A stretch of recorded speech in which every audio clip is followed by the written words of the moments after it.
Your Miami trainers share how to add contacts in Matrix X with OneHome. To add contacts, come to My Matrix, click on Contacts, and you can add them two ways. By coming to Add, you can click in and put the person's first name, last name, and email address.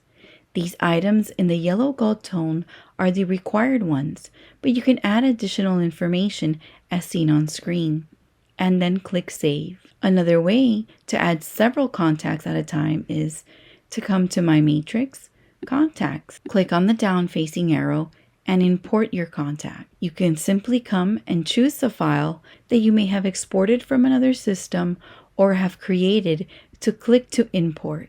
That is the easiest way or the way to go ahead and add contacts into the system. Once you have the contacts, you can sort them by name, email, category, and more. Join us for a Matrix 201 class for more details on the contact management system. Thank you for being a Miami member and following these tips by your Miami trainers.